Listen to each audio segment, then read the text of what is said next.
Welcome back to Excel 2016, Module 2, Part 3. In this section, we will consider indenting, borders, and alignment. The first thing I want to make sure everyone understands is the alignment and some of the defaults that Excel uses. Text will be defaulted left aligned. Numbers will default right aligned. Excel does this because we like our numbers to line up with the decimal place, all in alignment, to make it easier to do mathematical equations, following down income statements with all of those numbers being right aligned makes them easier to read. Headers, however, they do recommend that they are center aligned. They will default either left aligned or right aligned based on whether they are text or numbers that are in the heading. And then we also have the capability of aligning top to bottom using buttons called top, middle, and bottom. So those are the alignment options that we will be working with today. You should be in your morning workbook.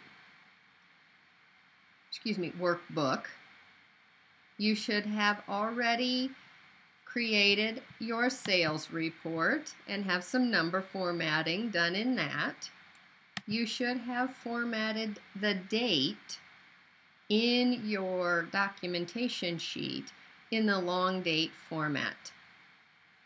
Now you can see that even though the date is stored as a number, in this case, it is completely displayed as text.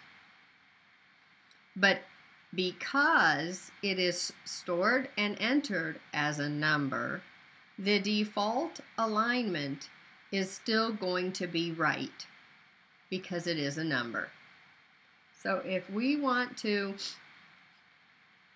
left align this so that it looks like the rest of the text, we have to use the alignment buttons up here on our home tab in the alignment group to align it left. Once we do that, now it lines up and it looks like the other text fields that are around it.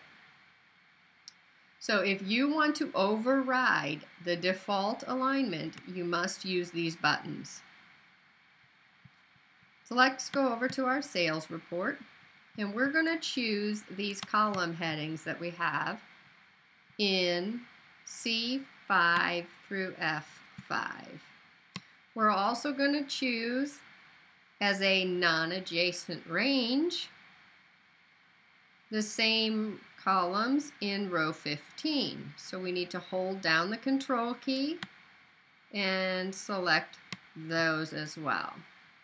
That allows us to select the two non-adjacent ranges. We're going to then choose center to center them left to right within those cells. Now I'm going to click on any other cell just to remove those selected highlights. And we're going to look at possibly doing some indenting. So if I wanted to indent cost of sales and operating expenses in both of these sections, again, I can select those as non-adjacent ranges using the control key. Then I can use these indent. With the increase and the decrease indent, each time you push it, moves it over a little bit. So if I moved it over 2, I wanted to move it again, it would move it over to 4. So I can move it back if I don't want it to move that far. Again, I'm going to click anywhere else to remove the highlighting.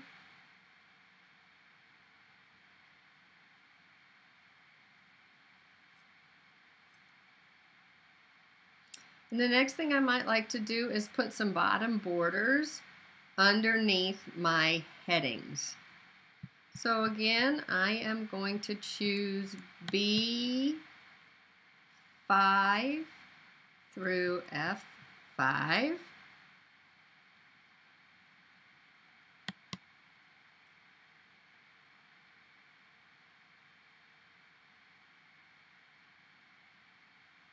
And I am going to add to that a bottom border. Keeping in mind that borders and underlines are different, because borders will put a line under the entire cell. Underline will put a line only under the text, but it will be up a little bit further next to the words, a little bit closer.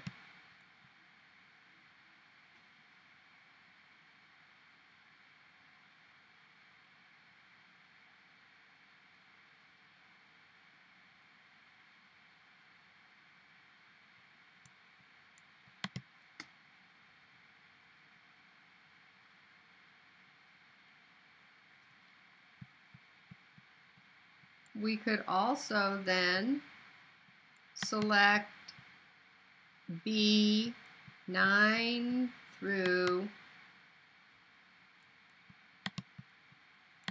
F9, and we could choose a top border there. So I would hit the drop down arrow and choose top border.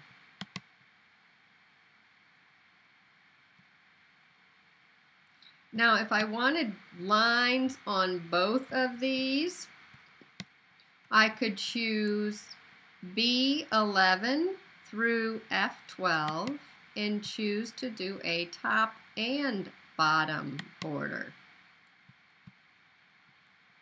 Okay, so we could repeat those down here for the statistical. We're going to put a bottom border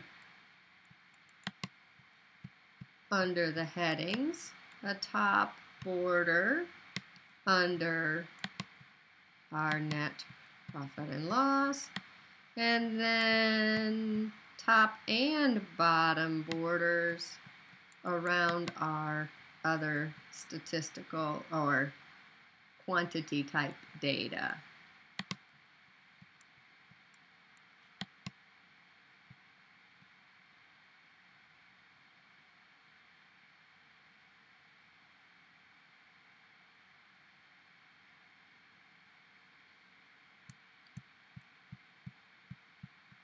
Okay, so now we're going to look down here at our individual stores. So we have in C27 all the way down to O47 store information. So I want those to be formatted as a comma number, and to get rid of my decimal places. And right now, the default is that they are at the bottom. But instead of being at the bottom, I would prefer that they were at the top. So we're going to hit top align, and it will move them all to the top of those cells. Our rows have to be larger because we have the entire address and phone number of each store listed. Now in C26 through O26,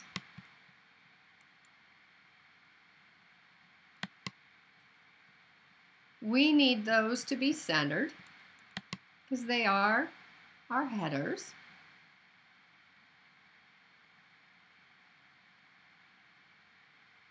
And then in B, where we have the store information, from B27 down to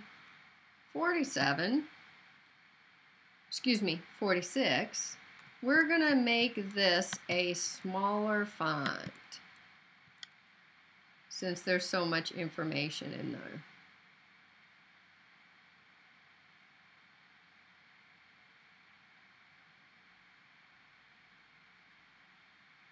We are also going to indent the store addresses over a little bit.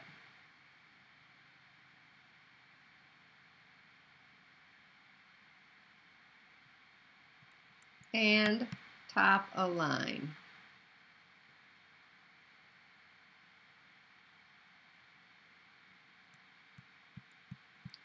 Next, we're going to go down to B47 through O47.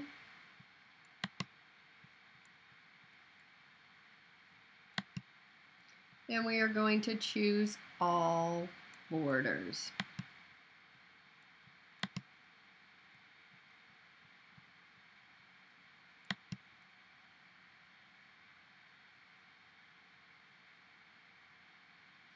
We also want to come over to do the same thing in column O.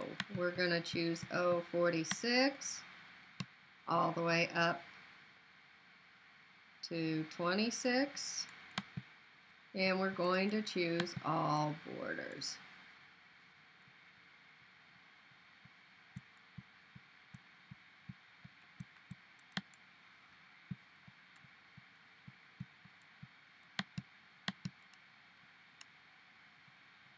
And then we're going to click on A24. So you can see we can do a lot with alignment and borders to make things a little more readable. We can separate the sections of our report easier so things will stand out more. But the next thing we want to do is we want to make it look like the state in which these stores are located, that state applies to all of the stores that are in that state. As it looks right now, California appears to only go with this state. And these do not look like they match that. So what we want to do is we want to fix that so that the word California is obviously attached to all of the California stores. So we're going to start by selecting A27 through 33. That is our range of our California stores. Now we're going to start out by using this merge and center button. When you merge and center, what it does is it turns that range of cells into a single cell, and then it centers left to right the text within that range. So you can see that the word California is now centered, and it's one cell. Did you notice that all the other lines disappeared? But it still does not look exactly the way we want, because what happened is it's all the way at the bottom. So I don't want them at the bottom. I want them in the middle of that group. So I'm going to come up here and I am going to choose to middle align. So that looks a little bit better. It does look like it fits all of it, but it might look nicer if we were to change the orientation of the text so that the word California ran up and down. So I'm going to choose this orientation button and rotate the text up. It will turn it sideways, Now it's a little more obvious that that header applies to all of the stores. So we're going to do that process again. This time we will do it for Washington. So the first step is to highlight all of the Washington stores. So in column A, 34 through 36, and merge and center. Again, that puts it at the bottom. We want it in the middle. And then we want to rotate the orientation to rotate the text up. So we're going to fix the other states. This one is a little more complicated since it has multiple steps, so we'll do it several times. We merge and center,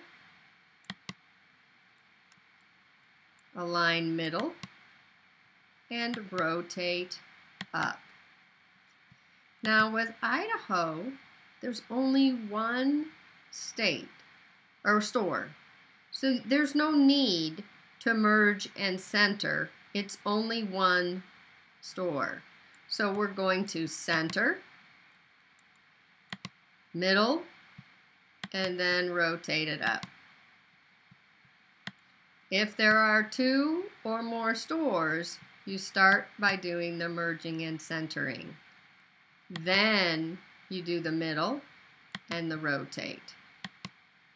Merge and center will automatically do the centering piece for you. So when you choose for Colorado the 3 rows and you choose merge and center, notice the center button is already selected for you. You just do the middle and then the rotate.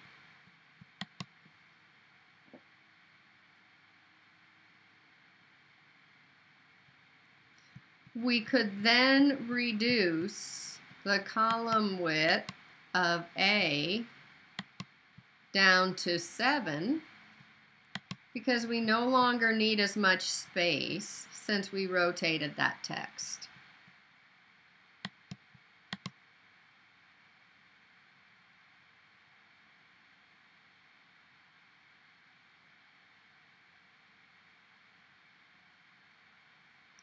Let's take a look at A26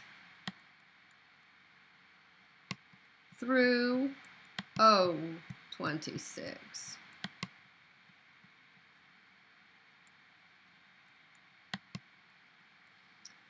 There is a dialog box that has many of these options on it. So what we could do if we have multiple formatting steps that we need to do is we could open up the dialog box launcher. So if I go to my font group, you see this little button at the bottom. It's the dialog fonts launcher. Notice you have it in several of the groups, okay? Once you get it open, you have several tabs to choose from. The tab that opens up as the primary one when you first open it is dependent on which button you used when you launched it. Okay, so the first thing we might want to do is we might want to click the color box and choose white. And then we might want to go to the fill box and choose the color standard green. And then we can click OK. And now you can see that all of those headings are green with white text.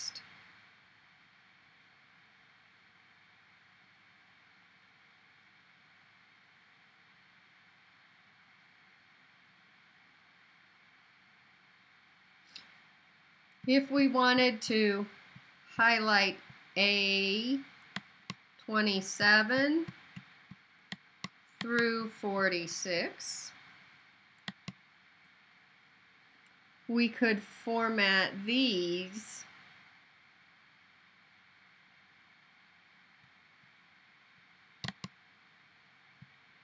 you have format cells, and it would also open up that dialog box that we looked at before. So we could choose the fill color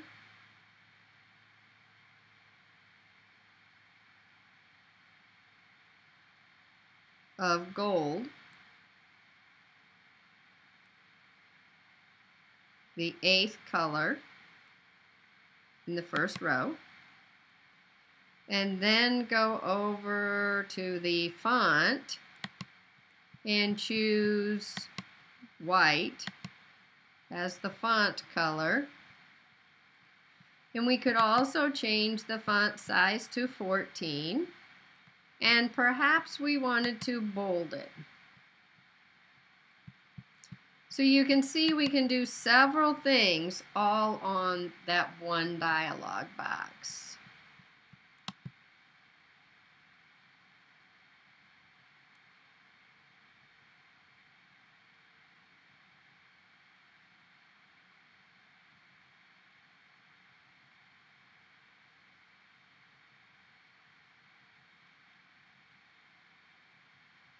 The next thing we want to do is work with one more function. We are going to calculate an average for each store. Excuse me. So on P26, we are going to type average, all caps. Notice it did pull in some of the formatting for us. It assumed that because we entered it right next to it that we wanted the same color for the fill in the font. But let's go ahead and use the average. Now if you look over here, we have a sum function, the auto sum, and average is one of the options underneath it. So if I choose that, it does try to fill in the range for me. However, this will not compute the correct average because in addition to choosing the 12 monthly amounts, it also chose the year-to-date total. So it would add the 12 months plus the year-to-date total and then divide that by 13. So that would be distorted.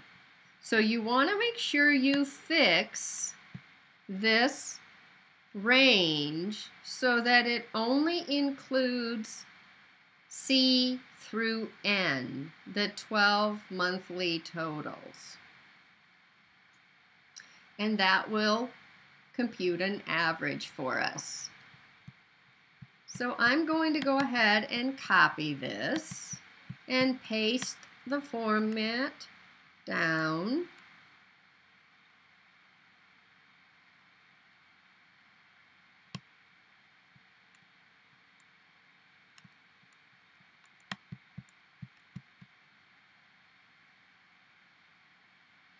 And I'm also going to paste it into the total so I can get an average of all of the stores combined.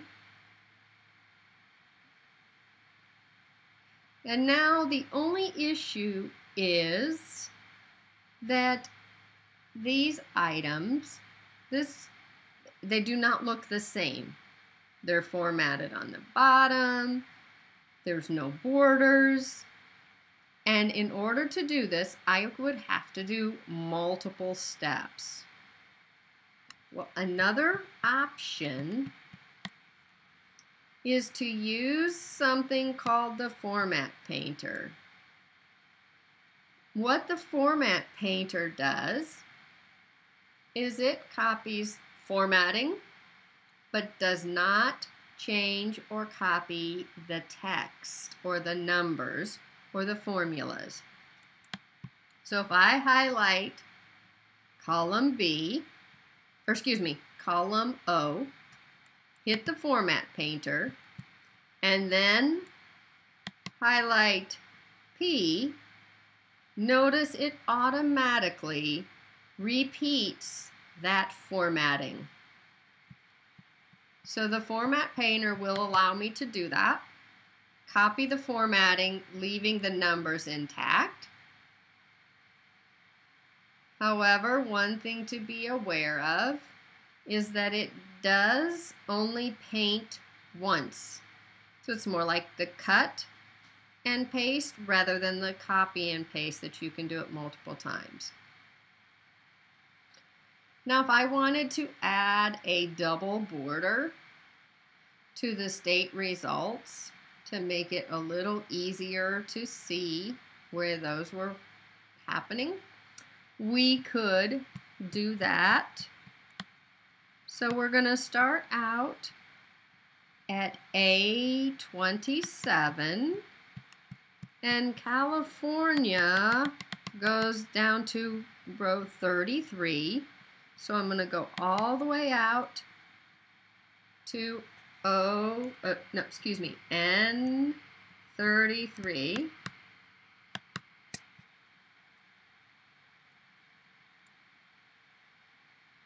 And then I'm going to choose to open up the dialog box.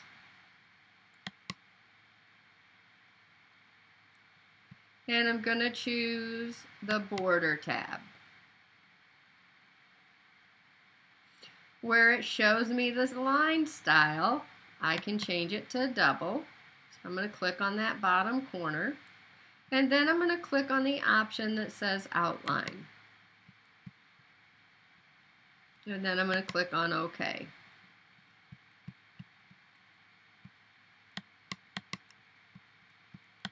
So now you can see it added that double underline around the entire state.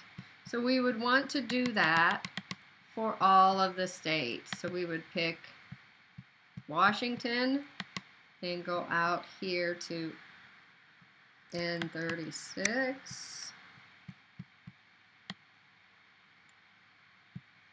And we can go to Borders, Double, Outline.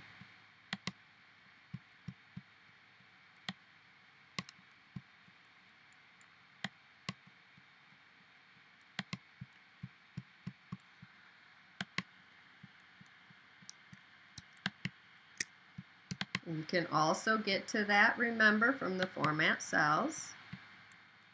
Border, Double, Outline. We have a couple more states to fix. Brightness, Format cells, Double, Outline.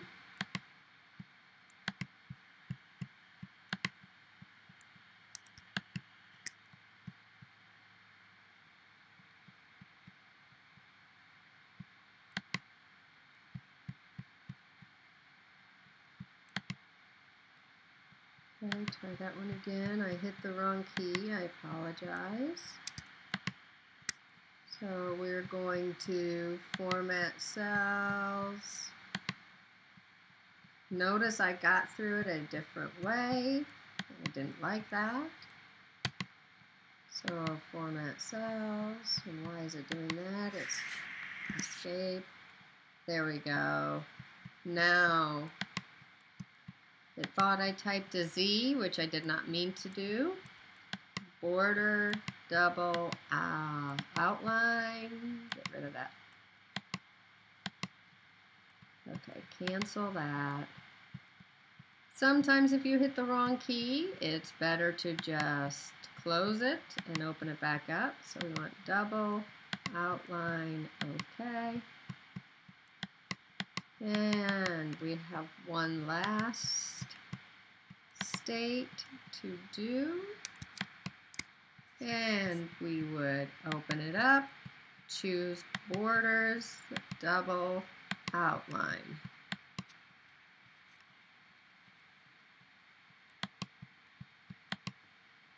So that allows us to have the double underlining around each state. That concludes this video. The next video, we'll take a look at themes, how those work, and as well as cell styles.